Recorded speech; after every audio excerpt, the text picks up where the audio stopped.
My name is Lama Al-Safi.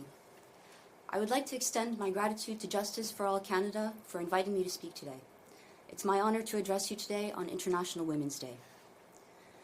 Upon winning the 2015 election, and after a decade of rule under Harper's Conservatives, which included a divisive foreign policy and an abandonment of the core international values that Canadians cherish, Justin Trudeau declared, quote, "Many of you have worried that Canada has lost its compassionate and constructive voice in the world over the past 10 years. Well, I have a simple message for you. On behalf of 35 million Canadians, we're back." End quote. To eager Canadians and the international community partners alike, this statement was a much welcomed and important signal of the government's recommitment to Canada's universally recognized foreign policy values and principles, including respect for international law, norms, human rights, and the rules-based international order. And where is Canada today? Nearly a decade later, are we back? Today, Canada is among the most pro-Israel countries in the world and has become an international outlier in the process. But it wasn't always this way. On Palestine, Canada was historically seen as an honest broker and a neutral third party. Canada's hyper-partisan and internationally isolating foreign policy positions on Palestine were largely established under Harper. But rather than making any meaningful effort to reverse Canada's strategic direction, Trudeau has instead cemented these Harper-era positions and more deeply entrenched Canada's place as an international outlier within the international community. Harper's foreign policy positions on Palestine benefited him and his approach to politics. It was a politics of division and fear, characterized by aggressively pro-Israel and anti-UN rhetoric. So what benefit does Trudeau gain from maintaining these Harper-era policy positions?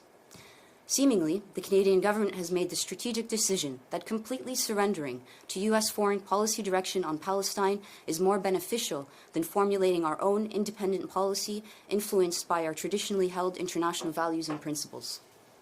As a result, a strategy of uncritical and unconditional support for Israel dominates Canadian decision-making on all matters related to Palestine, to the detriment of Canada's international reputation and standing. And where has this led us? Today, Palestinians in Gaza are starving. Hunger has reached catastrophic levels and over 500,000 people, or a quarter of the population, are one step away from famine. But this is not because the crops have failed, or because of drought, or any other act of nature. This is a choice. It's a cruel, man-made, collective punishment. Israel is using starvation as a weapon of war. It's a crime and an intentional act of genocide by Israel against Palestinians, and Canada is complicit. Directly after the U.S. and only hours after the International Court of Justice decision ordering provisional measures against Israel, where the court found that Israel is plausibly committing genocide, Canada cut funding to UNRWA. UNRWA is now and has always been a lifeline for Palestinians. And Canada's decision to cut funding, hours after the ICJ ruling, based on unproven allegations and during an act of genocide, represents an astounding moral failure.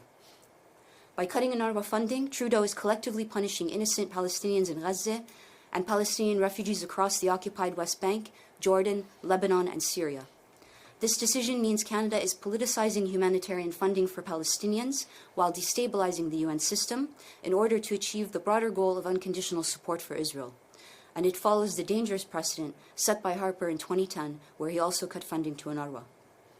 Today, Canada stands shoulder to shoulder, unconditionally and uncritically, with Israel as it enacts its war of revenge on Gaza.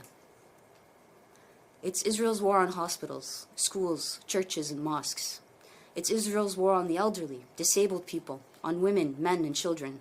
It's a war against international law and norms and human decency.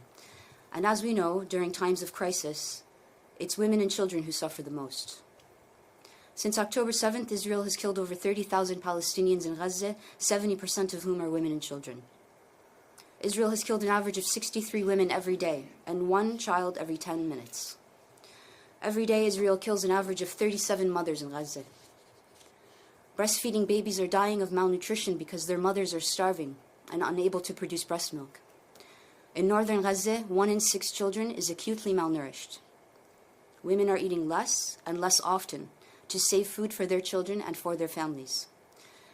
Ending the genocide in Gaza is a feminist issue. Canada's decision to cut UNRWA funding is the prioritization of politics over innocent people and it shows Canada's lack of serious commitment to our own feminist international assistance policy. So, is Canada back? Has Trudeau reclaimed Canada's compassionate and constructive voice in the world? If you ask the majority of Canadians who want a ceasefire, or the thousands of Canadians protesting every week since the start of Israel's war on Gaza, or starving women in Gaza who will be directly impacted by Canada's cuts to UNRWA, you might get the same answer. Today, I have the privilege to use my voice to speak on behalf of the women in Gaza who are not able to be heard. I'm calling on Prime Minister Trudeau and the Canadian government to reclaim Canada's compassionate and constructive voice in the world.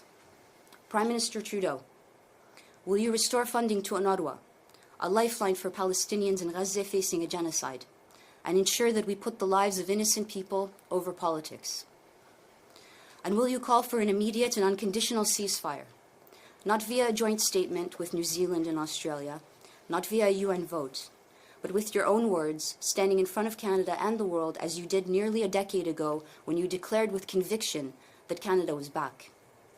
I challenge you to make the moral choice. Thank you.